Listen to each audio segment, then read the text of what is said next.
Salut les petits potes, tchuss. Bon, j'espère que vous allez bien. Aujourd'hui, on part sur une très grosse vidéo. Il y a quelques jours, Electronic Arts a diffusé officiellement le trailer d'annonce du futur jeu FIFA 23 qui va sortir à la rentrée, développé par Electronic Arts, prévu pour le 30 septembre 2022 ou le 1er octobre. Alors selon certains sites, moi je suis tombé sur le 1er octobre, bon après un jour près, voilà. 30 septembre ok, bon puis c'est le 1er octobre ok aussi, on n'est peut-être pas un jour près non plus.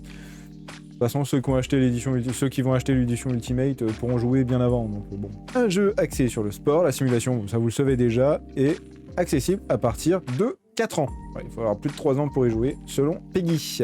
Voilà, merci Peggy. Eh bien écoutez, attachez vos ceintures, vous êtes sur la Carcasse TV, et nous allons avoir beaucoup de choses à dire sur ce nouvel opus. Je suis parti à la pêche aux informations, et je vous ai dégoté quelques trucs qui, vraiment, moi, m'ont un petit peu surpris, et qui vont peut-être changer la donne, je l'espère. Voilà, pour ce dernier opus en tant que FIFA. On se retrouve après le jingle.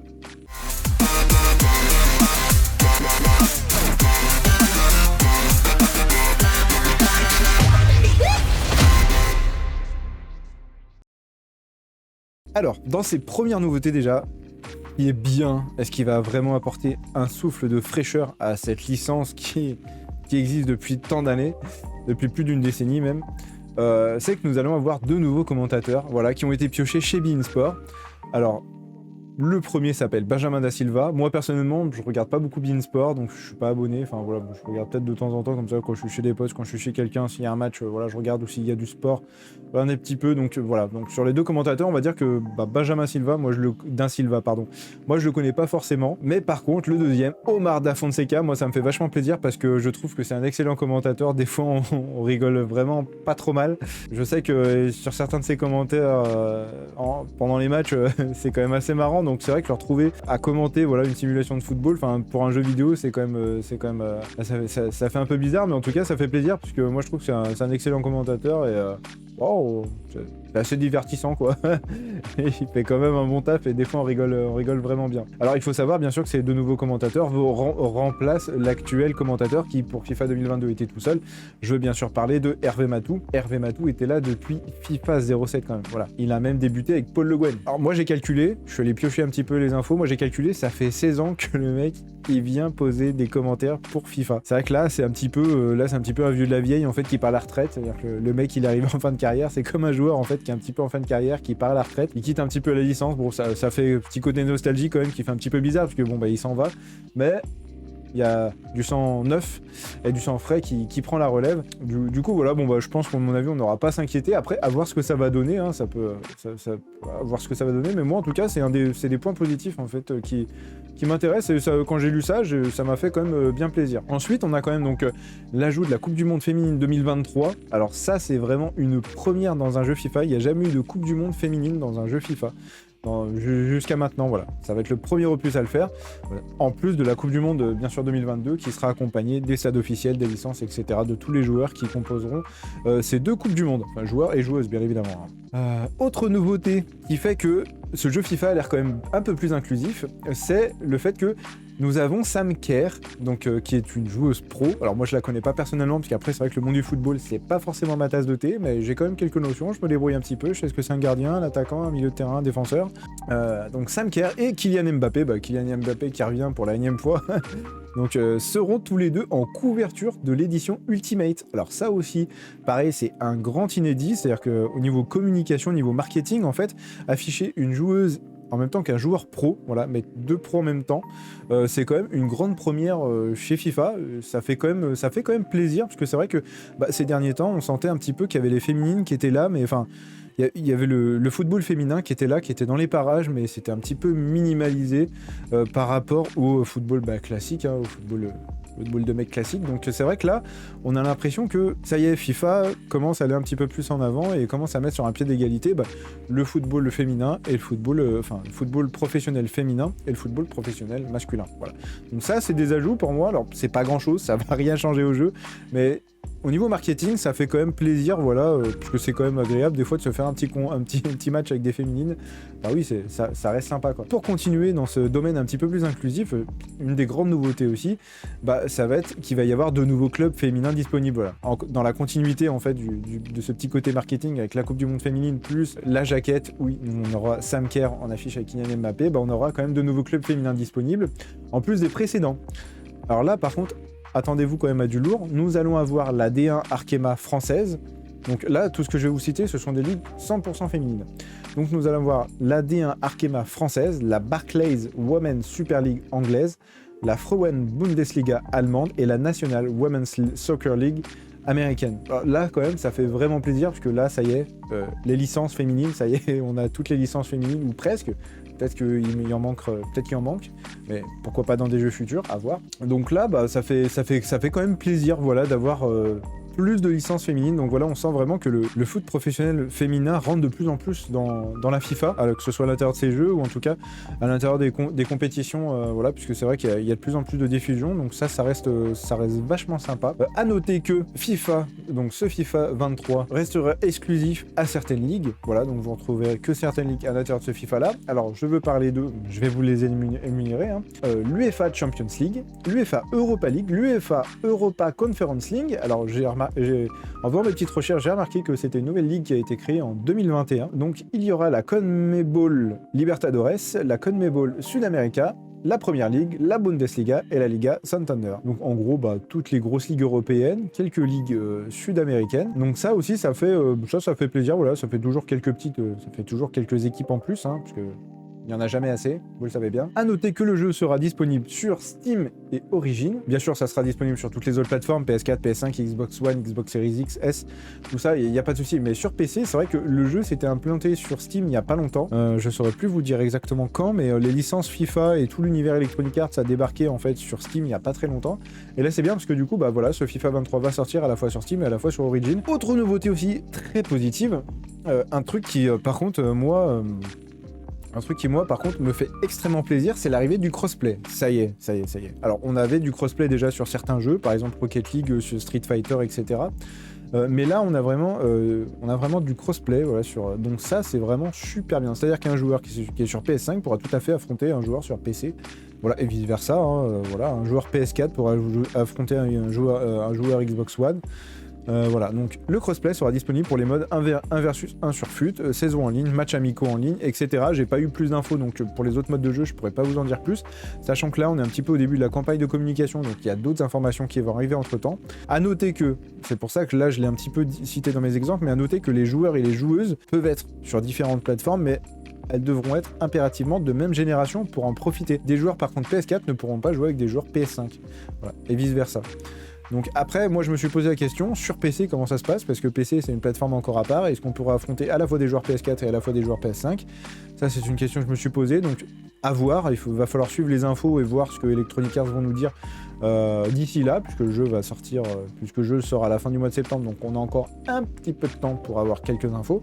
Je pense qu'ils nous en ont gardé un petit peu sous le coude. Au niveau des modes de jeu solo, je vais aller chercher un petit peu, voir s'il y avait des trucs intéressants. Alors, on retrouve ceux des opus précédents, voilà, mode carrière, club pro, Volta Football, Ligue des Champions, plus d'autres compétitions. Voilà, j'ai pas trouvé plus d'informations que ça. Voilà, si vous en avez, bien sûr, je vous invite à les mettre en commentaire. Un truc intéressant néanmoins, c'est que le mode entraînement a été refait à neuf pour mieux s'adapter aux joueurs débutants comme aux joueurs expérimentés, avec pour objectif un meilleur apprentissage des fondamentaux. Donc ça, c'est pas mal, voilà, parce que c'est vrai que FIFA, ça fait partie des jeux où il y a beaucoup de nouveaux joueurs, ou en tout cas, il y a beaucoup de joueurs qui jouent au jeu, qui font de longues pauses et après qui reviennent dans le jeu, et c'est vrai que du coup les niveaux peuvent monter, peuvent baisser, et quand on perd un petit peu son niveau, ou quand on commence tout juste à jouer, avoir un bon mode d'entraînement pour bien se remettre les bases, soit pour les apprendre, ça peut être vraiment sympa. Puis effectivement, quand on est un petit peu joueur expérimenté, pouvoir apprendre 2-3 trucs en plus, parce qu'on recherche toujours dans la finesse, on recherche à améliorer ses tirs, les dribbles, les défenses, etc. C'est vrai que là, ça peut être intéressant. Alors après, ça, ce ne sont que des annonces. Il faut bien sûr voir dans la pratique ce que ça va donner. C'est que du marketing, quoi. Ensuite, nous avons les modes de jeu multi.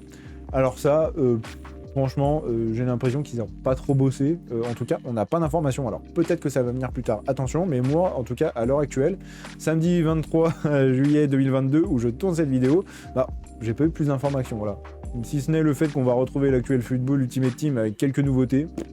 Voilà, mais bon, ils n'ont pas l'air d'avoir trop travaillé dessus, ou souvent on n'a pas encore forcément toutes les infos, donc bon, à voir ce que ça va donner. Voilà. Alors attention, warning, à partir de maintenant, warning, parce que sur ce que j'ai trouvé, bah, il faut voir aussi ce que ça donne en pratique. Là, on va parler un petit peu plus du gameplay, des graphismes, donc attention à l'enfumage, parce que moi, personnellement, je suis pas un gros joueur, mais j'ai suivi la licence FIFA tout au long, depuis FIFA 12. J'ai pas acheté FIFA 13, mais j'ai tous les FIFA depuis FIFA 12.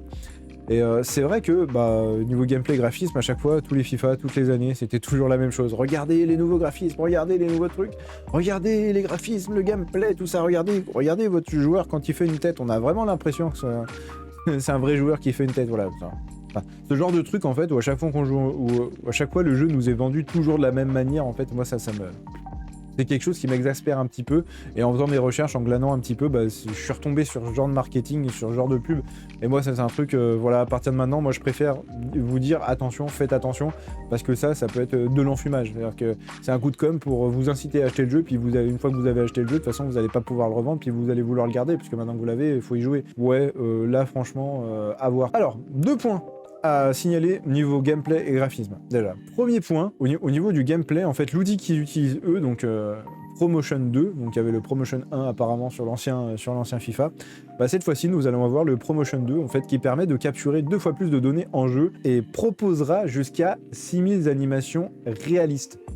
Alors ça c'est quand même un point intéressant. Bon, au niveau des statistiques, en fait 6000 c'est quand même vachement important quand même. Enfin, après bon, c'est une expérience longue de plusieurs années, hein. Ils ont pas juste créé un nouveau jeu, ils ont dit tiens on va refaire 6000 animations réalistes. Non, ça se fait pas comme ça. Mais en cumulé, en tout cas, on arrive quand même à, si vraiment il y a 6000 animations réalistes différentes, ça va permettre d'avoir un jeu d'avoir des parties vraiment uniques, parce que d'une partie à l'autre, les joueurs n'auront pas les mêmes réactions, ça sera vraiment différent. Ça peut être intéressant. Après, toujours pareil, il faut voir en pratique ce que ça donne. On les connaît chez Electronic Arts, ils sont sympas, hein, mais bon, des fois ils nous vendent un peu trop de rêves. Point suivant, il y aurait apparemment une nouvelle mécanique de tir qui valoriserait la prise de risque. Alors là, je n'en sais rien, franchement, c'est tout ce que j'ai trouvé. Donc tout ce que j'ai trouvé par rapport à ça, c'est que les coups francs, les pénaltys et les corners ont été remaniés. Voilà. Alors après, à voir ce que ça va donner, c'est toujours pareil, moi ça je pense que c'est un peu de l'enfumage, parce que bon, ça c'est remanié tous les 3 ans en fait, voilà, ils font comme s'ils faisaient des choses sur le jeu, mais voilà, tous les 3 ans, donc moi franchement ce genre de choses...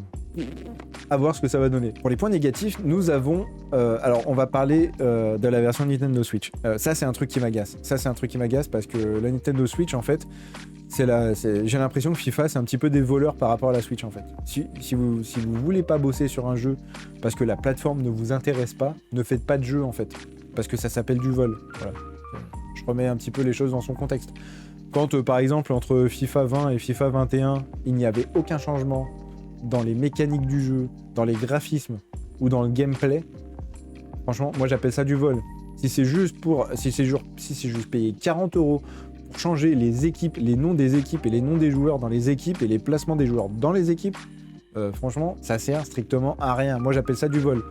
C'est pour ça que là, on va parler de la Nintendo Switch, mais enfin, moi ça me saoule en fait, parce que toutes les versions Nintendo Switch de FIFA depuis FIFA 19 sont toujours à la rue, elles sont toujours à la ramasse par rapport aux consoles. Même PS4 c'est encore mieux que Nintendo Switch, c'est ouf quand même. Alors que pourtant la Nintendo Switch, bon c'est sûr c'est pas la plus puissante des consoles, mais il y a quand même possibilité de faire quelque chose. Donc moi ce que je vous recommande, c'est n'acheter jamais un jeu FIFA sur Nintendo Switch. Bon c'est les soldes, allez à 5 balles, 5 balles ça passe, prix maximum mais pas plus. Moi d'après ce que j'ai lu, pour la Nintendo Switch, les seules nouveautés qu'il y aurait, ce serait les nouveaux commentateurs, mais la Coupe du Monde féminine 2023 et la Coupe du Monde classique 2022, voilà.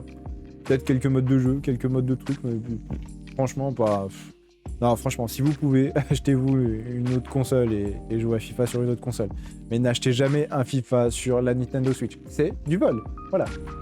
Electronic Arts sont des voleurs sur la Nintendo Switch. Voilà, ils vous prennent 40 balles juste pour mettre à jour une liste de joueurs. Voilà. Eh ben écoutez, on en a quand même dit des choses, hein. Il va être temps de passer à la conclusion. Alors, pour conclure... ce petit récap en fait, un petit peu de toutes les annonces FIFA. Alors peut-être que j'en ai oublié d'ailleurs, n'hésitez pas à les rajouter dans les commentaires, moi je les rajouterai en commentaire de cette vidéo, en dessous de cette vidéo là, voilà par là là. Voilà, comme ça au moins ça complétera un petit peu ce que je disais. Quelque chose d'intéressant que j'ai relevé, c'est tout d'abord les spécifications pour PC. Alors puisque ça y est, nous avons les configurations minimales requises et recommandées pour les PC. Alors bien sûr PS4, PS5, il n'y a pas de configuration puisque c'est un système tout en un, il n'y a pas de configuration.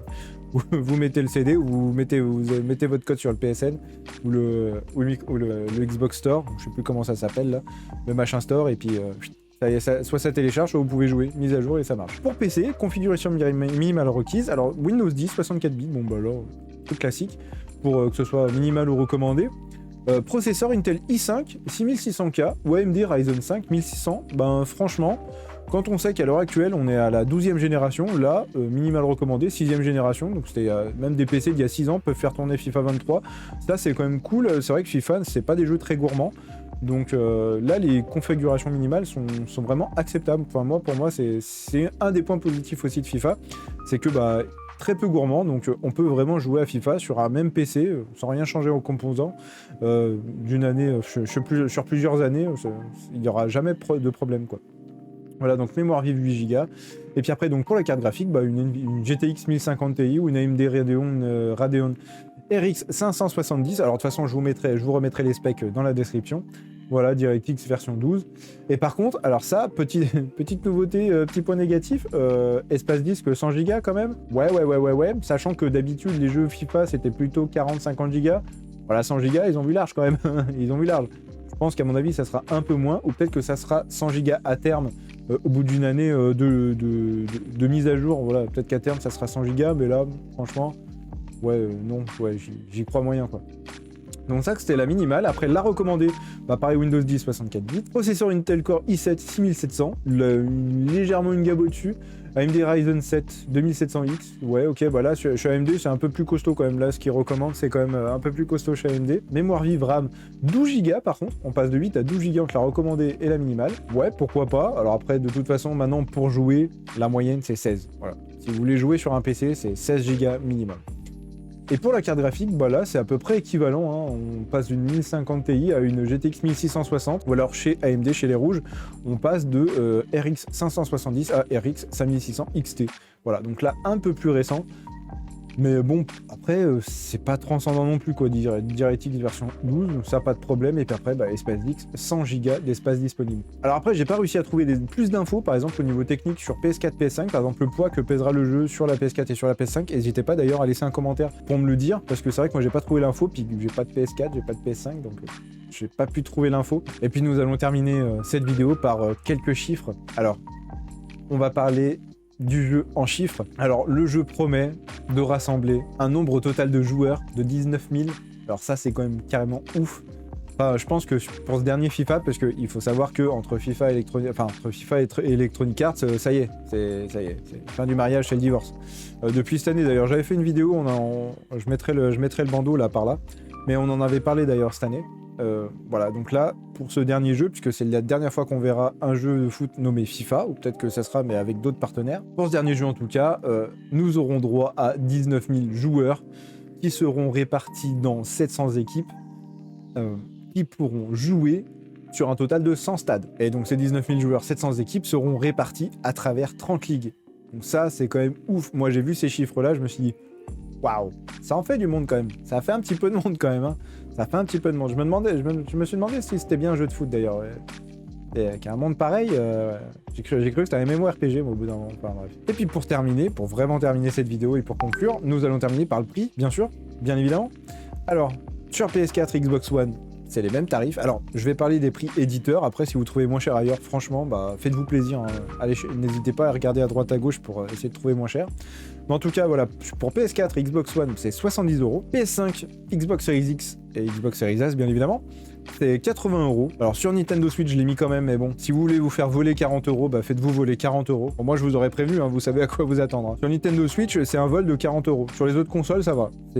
Bon, c'est très cher quand même, 80 balles pour un jeu de foot, ou 70 € pour un jeu de foot. Après, à voir est-ce que ça les vaut ou pas, mais bon. En tout cas, c'est toujours mieux que les 40 € de vol sur Nintendo Switch. où il n'y a aucun travail qui est fait. Voilà, bon, je vais pas me répéter, mais... Et sur PC, bah, c'est 70 €. Alors ça, c'est plutôt cool, prix éditeur. Sachant que, bien évidemment, avec Instant Gaming et quelques bons sites pour trouver des clés pas trop chères, on tombe facilement à 50 €. Donc le PC, c'est vraiment quand même le moins cher. Voilà, voilà. Eh ben écoutez, je vous remercie d'avoir regardé cette vidéo jusqu'au bout. J'espère que ça vous aura plu, que vous avez pu apprendre plein de choses au sujet de ce nouveau jeu qui sort, je vous le rappelle, donc le 30 septembre 2022, donc c'est-à-dire là dans presque 2 mois, hein, ça va être très vite là. Les précommandes sont bien évidemment ouvertes, vous pouvez commander le jeu dans toutes les bonnes crèmeries. Alors c'est vrai que ça sort le 30, mais sur certains sites c'est le 1er octobre, donc bon, bah, bref. Ouais, si sur le 30 c'est mieux, si sur le 1er, moi c'est pas grave, un jour près, voilà. Puis si vous voulez pas vous embêter, vous prenez l'édition Ultimate, voilà, l'édition Ultimate ou l'édition plus, je sais pas combien, là, qui coûte je sais pas combien, puis vous pourrez jouer une semaine avant, voilà, c'est pas un souci. Bah écoutez, je vous remercie d'avoir regardé cette vidéo jusqu'au bout, je vous souhaite une agréable semaine. Tenez-vous à l'ombre, buvez de l'eau, tenez-vous au frais parce que c'est la forte canicule. Je serai très bientôt en vacances personnellement et je vous prépare quelques petites vidéos qui vont trancher un petit peu de ce que je fais habituellement sur la chaîne. Mais je vous promets un format en extérieur qui pourrait être, qui sera je pense très sympa. Allez, prenez soin de vous puis on se retrouve dimanche prochain pour une nouvelle vidéo. Bye bye les petits potes. Bye bye.